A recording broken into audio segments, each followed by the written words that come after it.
من جمشید در همین زندگی بسیار تنهایی کشیدم. از تنهایی مانده شدگیم. در حیات بسیار عذاب کشیدگیم. دست بابام ده بودم. بعد از سری بابام دست ینگم ده. عذاب کشیدم. جایشت که زدم من. جایشت که کوچه ده ماندم. مادرم در خلیب زواد کار میکردن. پدرم هم در خلیب زواد کار میکردن. مادرم میبینه پدرم بعد تا میگه که ای کیه میگه با میگه که ای دختر مای بعد همین دختره که ماده نمیتین بعد بابا میگه که میتیم و نکی خونه دماد میکنیم این کسلی روی داره کمتر بیماره بعد میتینش خونه دماد میکنن پدرم ای جای قلین چند هزاری اما لینینی چند قای پلی لینینی میبراره میتین هم خیلی وقت شده بعد میگه که خیلی جایی که من در حامله دار میشم مادرم بعد بسیار کسل شدن میگیره بسیار کسل میشن بعد پدرم میگه این کسلی روی داشته این اوقات ما کده نمیتونه مونده میشه بعد یک جایی یه وقتی که بابام درک میاد که میگن این جهود های مقصد بعد بابام میاد میزنه پدرم ای دروازه بیرون میکنه بعد پدرم میبره میره و تاجیکستان میبره میره بعد من تولد میشم من دید ملیت که رقم 1 میبرن افته وگزالو مادر من روز پیسبانیسه میبرن تا 6 سالگی در قید امو دید ملیت که میشم بعد زنگ میزنن که میگن خیلی همین گوده که میگیرین که نگیرین ما لیناباد رویش کنیم مقصد قبول میکنین که بعد بابا میگن ای دختر میاد تا بچه بعد در فرزندی خودش قبول میکنه و میگیره بابام گجای میرفت قدشا میرفتم همراه خوراک بابام بودم بعد آخران روزی که پیش از وفات کردنشون میشه در یادم هستن که بچه هم گفت خانه های بالا ای خورشید و خانه های پایان ای تو بعد تقایم هستن بعد گذشت بابام گذشتن ایبان 1 سال گذشت بعد مرا برد تقایم مسکوا کار کردم در اونجا خانه یک دارز ده همی دچش نگاه میکردم $300 بود ماهش ده 1 ساله 100,000 договормон همه خیلی بود بعد وقتی که من اونجا اویلیک ما داد 1 ساله تقایم گرفت بعد ینگم مرا سوار کرد ایرپورت برد زگران داد پاسپورت تاجیکی دستم گرفتم بعد همین کتی اومدم که اونجا خانه ده کوارتیران تای بعد من 1 کرپه و 1 بالیش ایم کوارتیران گرفتم که من خورم یک اونجا خنکای و اومدم همه استانوفکا ده خور رفتم استانوفکا ده بعد یک تا زنه گذشته است بعد گفت که دادر جان دیگه چی میکنی در این خنکی ها گفتم که جای خواب ندارم بعد همون زنکک مرا گرفت برده خونهش ده بعد همون نانی هوای میکشاندم نوی خانه ده و یک کس نافروش بودم من نانی همون کس میبردم تقسیم میکردم هم خیلی کار میکردم بعد او چند رحمتی مادرم زنده بودن در پیسقبانیسه بودن بعد نان ایسوسو گرفته همون خرید کرده میداد میبردم پیسقبانیسه یادم ده هسته بعد خیلی یک روز هم خشت که تلفن کردن که و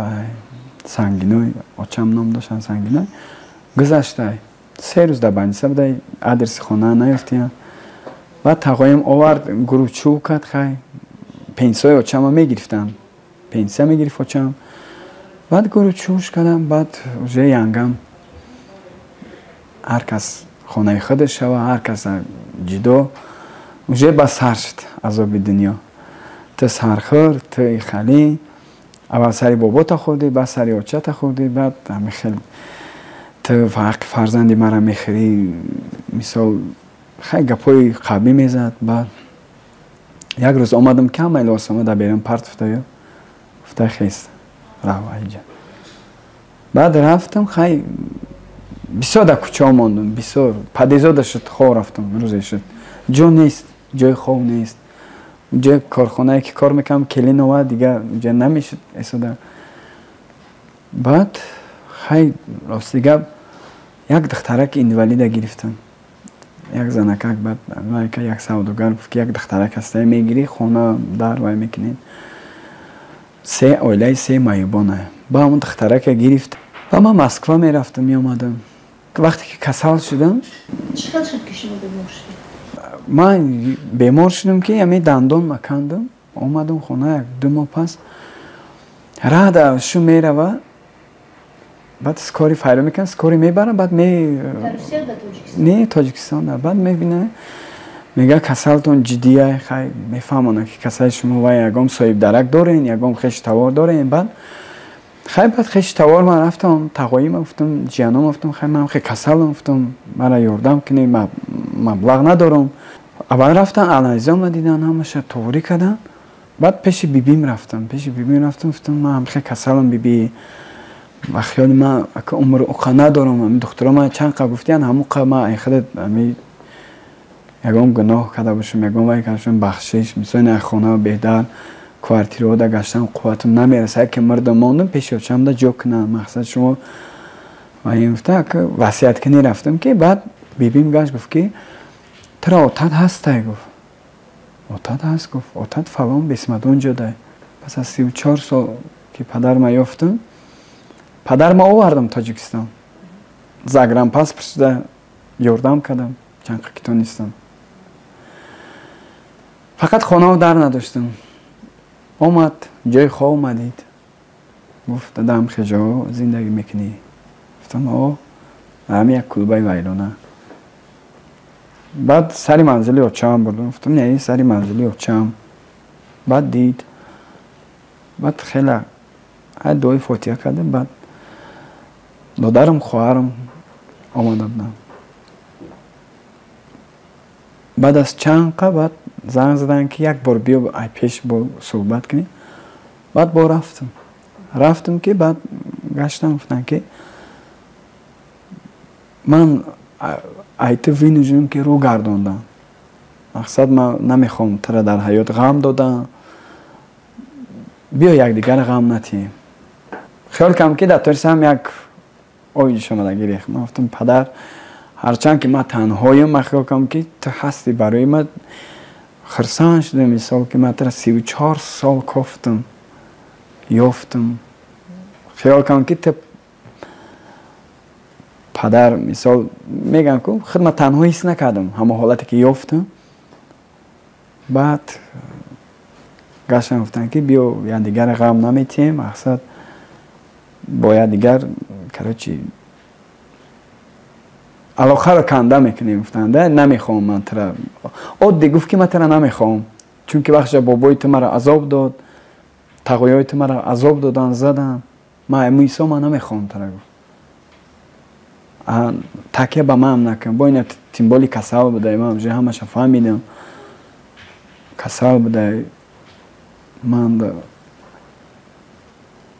намехоҳам гуфт. شما گفتید که اولادار شده بودید با یک دختر معیوب سرنوشت اون دختر چی شد؟ کجا شد اولاد؟ هرچند و اینوالідم بود که ما فرزنددار شدیم، صاحب یک دخترچه دار شدیم. دخترچه ما غلطید، بعد از همون سو ای قهر غضب، بعد گفتن که دیگه فرزند نمیشه. من نمیخواستم جدا شدن، ایسایی که جای کاری معین نداشتم، بسیار دختر عذاب کشید. پلیس ما معیبم، تو کار نمیکنی، یکم جوای نمیکنی، مثال مقصد تو قدر درآمد نداری. مجبور کرده بیا جدا شویم. سری قهر کردیم. بعد برای که زنی سالم گرفتن، یکم کس مثل زن گرفتن، اساسا که خانه در ندارم، ایمو ایسا نمیگیرم. من خودم میدونم که من در کوچه میمونم، حتما.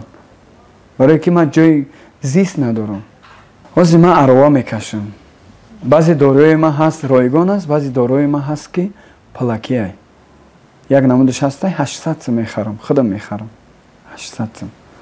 برای که قوت من ممکن نیست افتای بلند گشتن، کاری وزبین کردم ممکن نیست که من مجبورم، برای که مرا هیچ که نگاه نمیکنم. مقصد من که همه آدمای خیرخواه یاردم کنن، به خاطر که مردمم ایمو کلبچه ویرانم، به خاطر ایمو کلبچه مردمم مثلا رنگ آدم بر این گروه چو کنن.